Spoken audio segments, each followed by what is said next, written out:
I want to share with you what has got to be one of the most interesting things that I've ever learned about the plant world. One plant in particular that sort of like shook my reality. That sounds a bit dramatic, but it's kind of true. Let me get to it.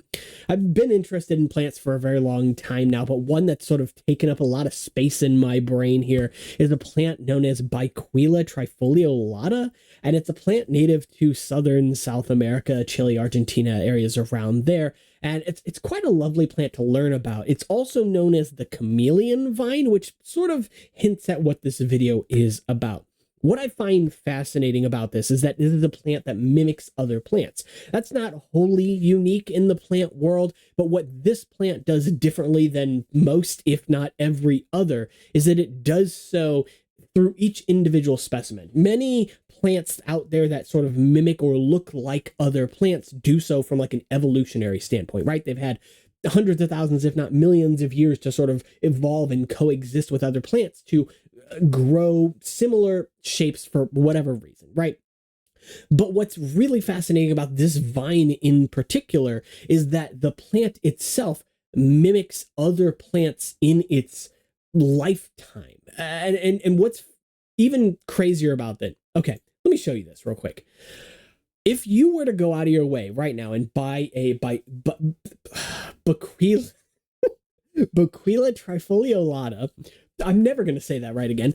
If you were to go out of your way and buy just one of this plant and then you put it, say, next to your other house plants and you had several, it would attempt to mimic those other plants more than one. And that's the craziest thing about it, is it doesn't like, just like grab onto a plant and mimic it and then it stays that way. Like, no, it will grab onto a plant, start to mimic it, and then it might like shoot off a branch that grabs onto another plant and starts mimicking that one. So a single plant could mimic several other plants at the same time. And even crazier than that, I'm sitting here talking about how it's, climbing on these other plants and mimicking. It doesn't have to touch them.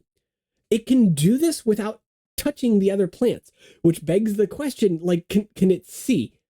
Does it have eyes? Like, is it judging me? No, I'm being a little silly here, but it's kind of crazy. I was hesitant about showing this picture in particular because it's not labeled particularly well. It doesn't tell you what the species of stuff like this is, and I'll try and link this picture down in the description below as well. But the main reason that I wanted to showcase this one in particular is because it shows sort of the just phenomenal morphology of this plant. Here it is in, I don't know, figure F, I guess, growing next to, I don't know what that is. I live in North America, so that looks closest to me like a Virginia creeper or something. But, this is South America. I have no idea what that is, right? But you can see, like, on the leaf itself, it has these points on the ends of each of these nodes, these lobes. And that's a specific feature to leaves. I forget what it's called. Don't quote me on that. People who know the morphology of leaves and stuff can chime in the comments. But what I find absolutely fascinating is that the same plant could have these sharply lobed leaves, and then later on down the same vine could have these really elongated, narrow, lance-like leaves or something crazy like that. You can see one up here that sort of has like frilly edges because it's growing next to a leaf that's also frilly, and it's like, what the hell?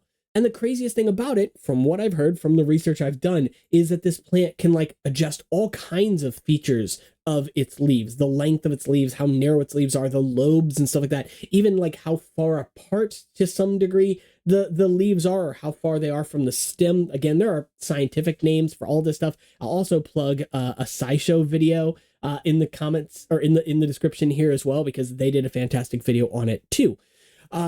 Now, there is a lot of research that still needs to be done on this plant as to how it works exactly, but it's remarkable because it just makes you think like plants really are smart, for lack of a better term. I don't mean like they literally have intelligence or sentience or anything like that, but that we kind of take them for granted a lot of the time. And there are so many plants out there that do some really wonderful and fascinating things.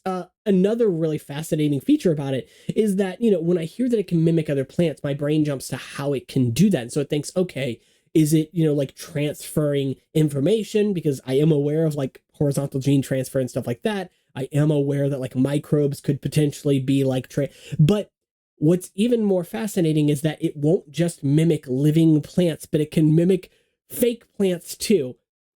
God, like what the what is this thing? Okay, so going back to this for a moment, it's not the greatest diagram of this, but I did find a video on YouTube. I think there's a YouTube short that showcases it. It does a pretty good job.